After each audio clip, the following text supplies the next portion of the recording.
got nothing to say about CGL, the way they conduct themselves. I don't have any respect for them. They showed how little they care for our people. What we need to worry about is the safety of our people. Tonight, a look inside the tentative deal struck with Wet'suwet'en hereditary chiefs and the RCMP. You can stand up all of the elected chiefs that you want and say that you have consent, but you do not have consent from the people on the ground. And voices against pipeline projects make themselves heard at the Prime Minister's town hall.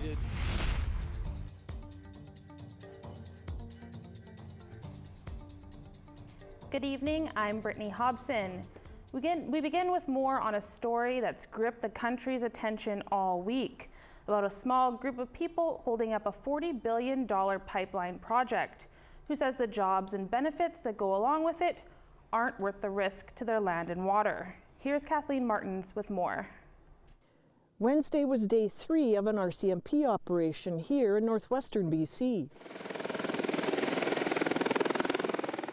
Police were taking action against a Wet'suwet'en group blocking workers from constructing the LNG natural gas pipeline. As supporters wondered how the group was doing, hereditary chiefs stepped in. They brokered a deal with the RCMP to stand down in exchange for taking down the barricades peacefully. But this agreement is between the RCMP and ourselves, so this here does not happen to our people again. After some of the group was arrested earlier this week here at this checkpoint. Members of the Gitumdun clan also wanted the pipeline stopped, but their vehicles and equipment were seized and 14 of them were arrested. So members of the Unistoten clan knew the police were coming. They prepared a battleground, covered the windows with blankets, and proclaimed what they were fighting for. Instead, they got an emotional reunion and some anger about how they barricaded the bridge over the Maurice River. Oh, shit. They were tired and concerned about the agreement chiefs made with police. That's what the family is asking here, because they find it too dangerous during the night. People coming in all hours. And they were upset at the company they feel put them in this position. I do care about our people. I don't work for a corporation. I don't work for a government. I work for a nation that what's old. I am a chief of this nation. Which leaves them in their healing center forever associated with a violent confrontation and facing an uncertain future. Kathleen Martins for APTN National News outside Houston, BC. Prime Minister Justin Trudeau held a town hall last night in Kamloops, BC, which is a few hours' drive from the Wet'suwet'en Nation. Pipelines and broken promises to Indigenous people dominated the event. Tamara Pimentel has the story. Do you have a deed to Shuswap territory? Have you brought one here tonight to impose your jurisdiction on us? No, I did not. Tensions were high in Kamloops last night as Prime Minister Trudeau took questions at a town hall meeting. What you did to the Unistoten? That's a national disgrace. The timing of the meeting coincides with a tense period on the Wet'suwet'en Nation. On Monday, police raided a checkpoint that was set up to keep a Trans-Canada gas pipeline out. You're a liar and you're a weak leader. Activists in support of the Unistoten camp were present at the meeting and outspoken. Some told APTN their drums were taken by security upon arrival. What are you going to do to stop oppressing and holding our people under your colonization? When are you going to give us our rights back? When are you going to start giving a shit about who we are as people and not seeing us just for our land? We have not treated Indigenous peoples as partners and stewards of this land.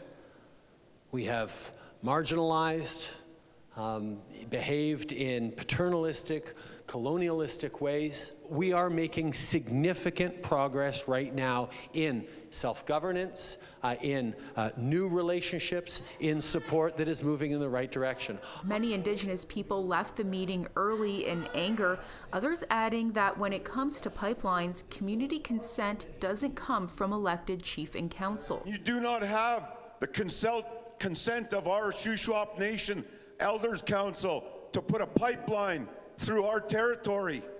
You do not have that consent. You can stand up all of the elected chiefs that you want and say that you have consent, but you do not have consent from the people on the ground. But just hours before Trudeau came to the town hall, hereditary leaders of the Wet'suwet'en First Nation reached a tentative deal with RCMP, and they say members will allow the Coastal GasLink pipeline company to access a bridge that had been blocked. Tamara Pimentel, APTN National News, Kamloops. Almost all of the challenging questions for Prime Minister Trudeau came from the Indigenous people in attendance at last night's town hall. Here's more of one exchange after the microphone was given up by a woman who identified herself only as Tilly. Why are they in our face? Why are you not putting those officers up to protect us? You're protecting a dirty pipeline, and that is not honorable. You cannot stand there.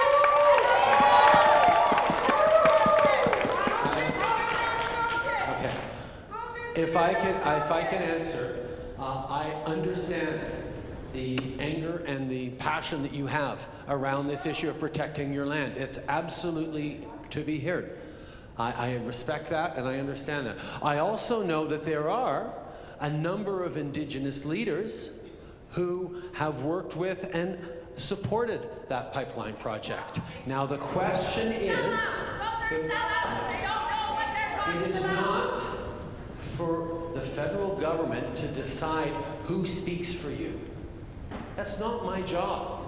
My job is to try and work with everyone, work with all of you to make sure that you are taking back control of your land, your future, your people, your destiny. And that partnership is what we're working on. And it's difficult. And it is difficult. Leader, you are not allowed to stand there and say, this person gets to be the leader and talk on behalf of this nation. You are going about it the wrong way. You need to actually come on these lands and respect us as people. Be a man. Come visit Uno Stoten. You know what's happening to the Wet'suwet'en Nation? Thank you very much for your questions. Thank you for sharing that. I understand your passion and your anger. I acknowledge it, and I say to you that we will work together to resolve these issues. If there was, I can understand your impatience. I can understand your impatience. I can understand your frustration. But at the same time, I do want to talk about the Indigenous.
A few hours south of the Unistoten camp is Stellatan First Nation. They signed with the pipeline company after 5 years of consultation and are looking forward to the project finally getting underway. Lori Hamlin visited the First Nation and has their story. It's a quiet, snowy day in Stellatan First Nation, but the sound of drumming and singing can be heard throughout the community, and it's coming from an event at the nation's year-old Health and Wellness Center. I wanted this so bad for our people of Stellatan. Cynthia Munger is the community health rep for the nation, and she says the benefits agreement that her chief signed with TransCanada to build a natural gas pipeline through 30 kilometers of their territory is a good thing.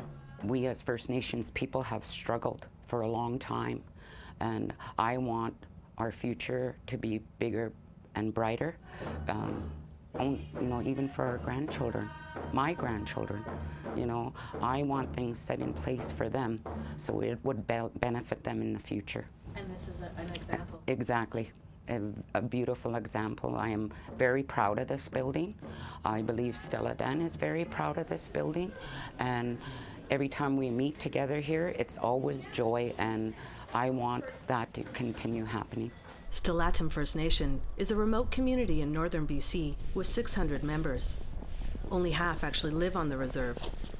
Archie Patrick is the elected chief. My objectives are simple. That's why I'm here for 7 years. I just had my third election as chief, and I got a 90% support from my membership. So it's they like what I'm doing. And basically what I'm doing is I'm saying that I want to see shelter for everyone that lives here, that is a member. I would like to see a job for everyone. Every person is capable of working. And I want to see our children go to our schools.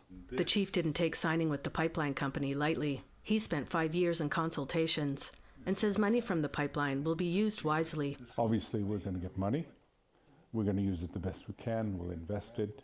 We'll try to start economic development in the territory so that we'll probably provide service. There's a whole questions of tourism. The new Coastal GasLink pipeline will be the second pipeline to run through Stellatin's lands. The environment is a big concern for the chief and his community, but the nation's experience with the first pipeline helped give the okay for the second. There is a pipeline through the territory just over the mountain here. It was put in 30 years ago, and it's overgrown, that nothing has ever happened to it. And likely that's going to happen. There'll be a disruption for a year or so, but after that it's going to be back to normal, basically. Although the chief is looking forward to pipeline construction, he isn't happy with how the Wet'suwet'en people against the project were treated when removed from the Gidimt'en blockade. No, I mean, that's trauma. No matter how you cut it. And they indeed are responsible for the territory. It's been in our territory that's been severely destroyed because of colonialism. These people are bringing it back up, so I applaud them for that. Lori Hamlin, APTN National News, Stellatin First Nation. Time for our first break, but first here's a preview of tonight's episode of Nation to Nation. Hello, I'm Todd Lamoran, and here's what we have for you on Nation to Nation. We speak to NDP MP Nathan Cullen. He's the Member of Parliament for the riding where the Wet'suwet'en are opposing a gas pipeline project. One of the things he says is that Prime Minister Trudeau needs to show more leadership on this issue. As well, Cindy Blackstock continues to fight the federal government. She says it's not using Jordan's principle to care for a critically ill 20-month-old non-status child. And nearly 24 Ontario First Nations are expecting a raise in their annual treaty payments.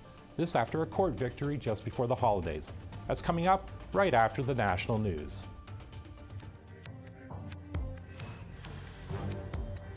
Here is Friday's weather forecast beginning on the East Coast.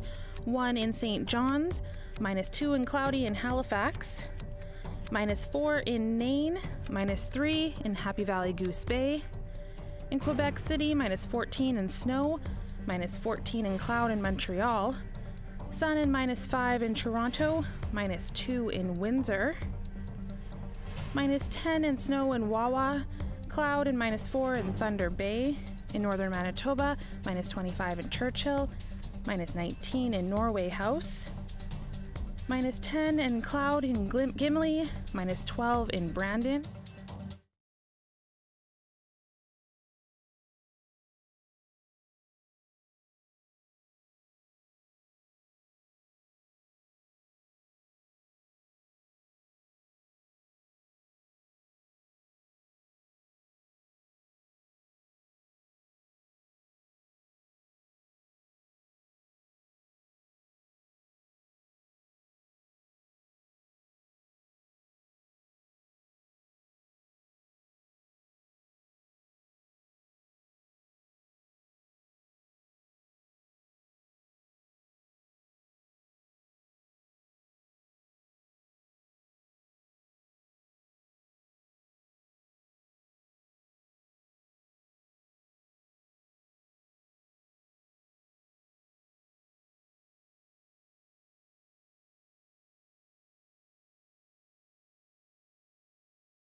Welcome back. Indigenous leadership gathered on Long Plain First Nations Urban Reserve in Winnipeg today.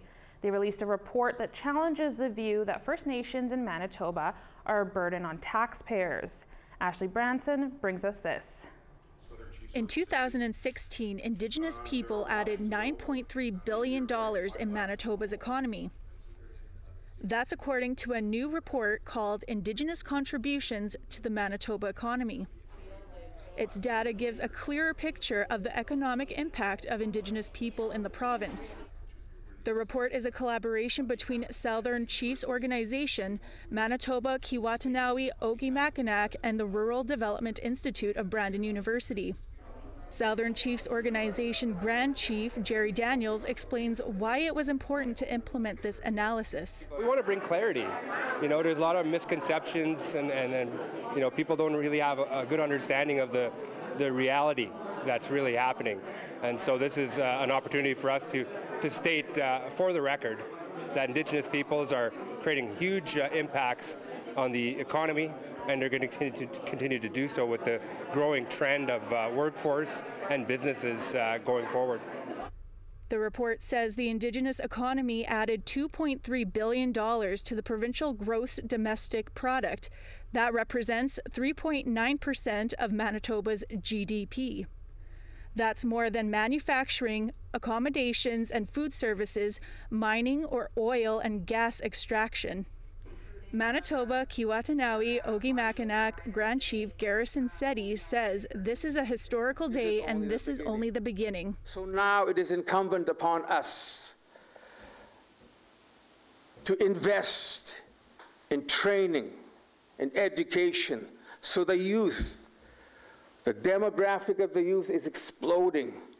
And in the future, that is what we have to work with, and we must invest in education and training to allow the youth to continue to be stronger participants in. Ashley Branson, APTN National News, Winnipeg. There are about 5,000 children currently in the Saskatchewan child welfare system, and approximately 80% of those children are Indigenous. Last year, 41 Indigenous youth in child welfare were adopted out. The Federation of Sovereign Indigenous Nations is demanding an immediate stop on all adoptions for First Nations youth in the province. The federal government is expected to pass legislation that will reassign authority over Indigenous youth back to First Nations in Canada. The FSIN say they have rightful jurisdiction over their children in care and want the provincial government to stop adoptions. And not only are we going to take it over, we're going to succeed. We're going to be able to do what the province of Saskatchewan has failed to do, and that's to protect our children, and that's to ensure that our children have a safe community and environment to live in, all while building a healthy identity of who they are and where they come from. There's a new episode of APTN Investigates tomorrow night. We've been talking about the blockade on a new pipeline all week. But what about the mess left behind after the oil dries up? Investigates reporter John Murray set out to find answers in his episode Orphans on the Land. Here is a preview. Alberta. Treaty 4678 and 10 nations are here, as well as the Métis. It's also a place where oil and gas have boomed, driving the economy for several decades. The role for First Nations and Métis over the years has varied. The last 10, 15 years, the First Nations, wait a minute, we want to be more involved. So we have a lot more land-owned companies, are a lot more involved in the oil and gas development. The oil and gas has really made a big difference for our people, not only in terms of collecting the royalties, but also providing jobs for some of our members. But the oil and gas industry is also leaving a toxic legacy behind. Just a little bit up here, not even an eighth of a mile, I know that I personally have shot moose, and we've used it for sustenance, and you know, here we have this area again decimated. Some compare it to Yellowknife's giant mine, but on a much bigger scale, across an entire province. Their estimate is that there's $260 billion in cleanup, and they currently hold much less than $2 billion in security against that. And that bill is far more money than the industry has contributed. all of these liabilities being piled on into the Orphan Wells Association and no money to pay for it.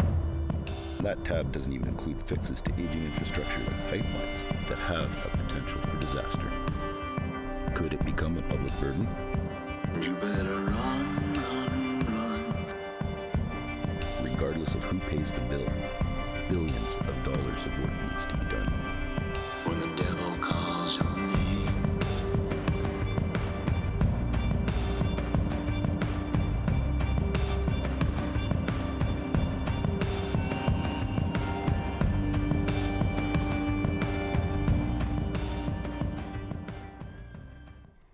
A new exhibit in Ontario is merging the work of one Ojibwe artist with a famous Canadian painter. More on that after the break.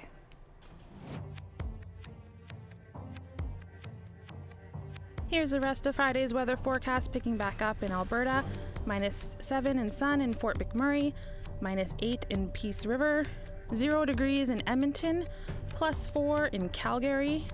On the west coast, 3 degrees in Kamloops, 10 above in Victoria, -10 in Dease Lake, 2 degrees in Smithers.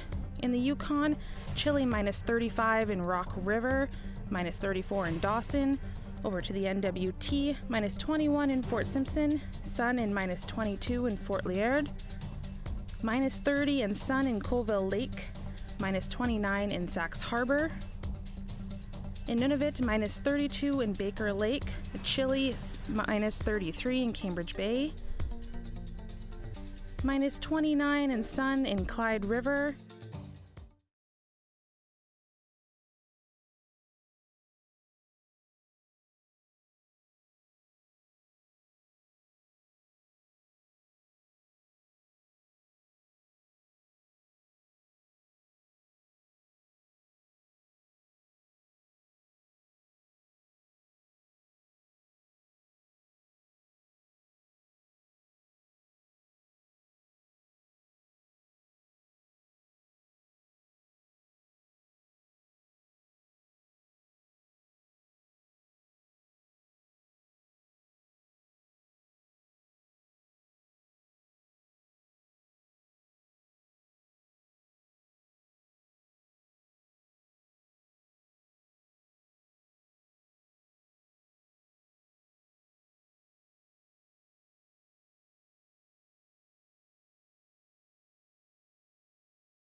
An Ojibwe artist with a unique talent is sharing space with a member of a group of Canadian landscape painters called the Group of Seven.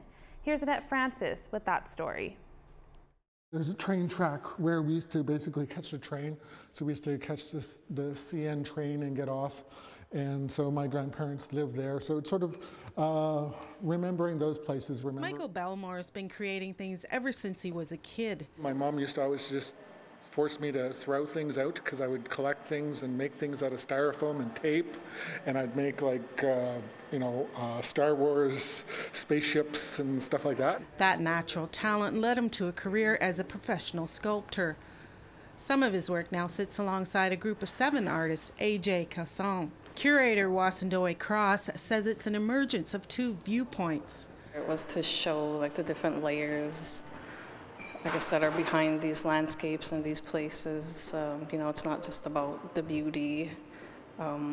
Casson captures the light and, the landscape and what you see at eye level. Whereas Michael, he uses like a bird's eye view, and he uses a lot of maps and also bring it in like his own knowledge, about specific places that are important to the Anishinaabe people. Many of Belmore's sculptures are maps from the area where he grew up, north of Thunder Bay. He works mostly with copper and stone. He says for the Anishinaabe, copper is the blood of the Manitous and the Thunderbirds. I work with like making maps and territories and sort of looking at sort of very material-based processes. So I like to hammer copper.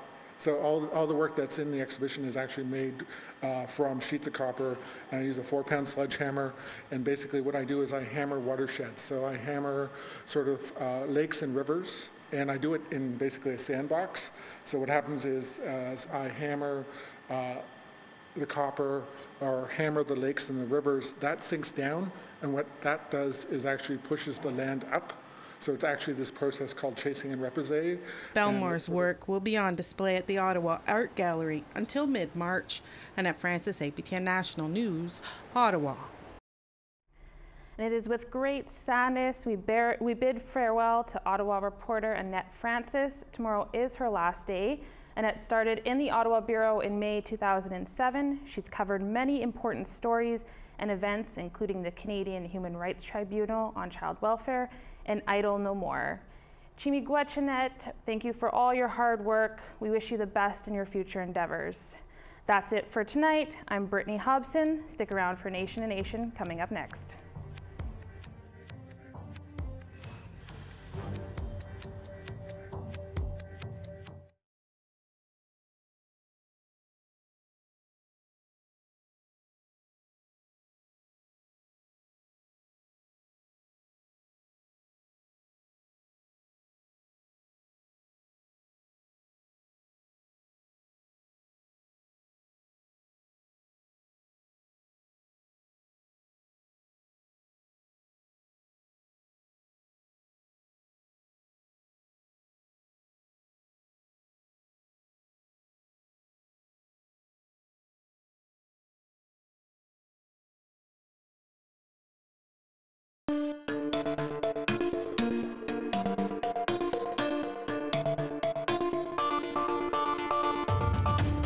Tonight on Nation to Nation, NDP MP Nathan Cullen is disappointed the federal government has ignored the confrontation between the Wet'suwet'en and RCMP.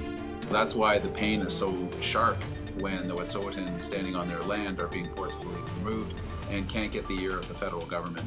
Cindy Blackstock was back at a human rights tribunal on child welfare because Ottawa won't apply Jordan's principle to critically ill, non-status children.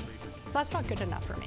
If you or I saw a child in urgent need across the street from us, we wouldn't just keep on walking. We'd go over there and do what we can to help. And a big court win for signatories of the 1850 Robinson-Huron Treaty in Ontario. A judge ruled their $4 a year annuity should be increased.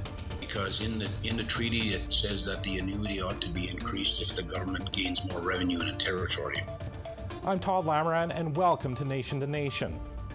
The clash between the RCMP and the opponents of a natural gas pipeline has been going on all week in northern British Columbia.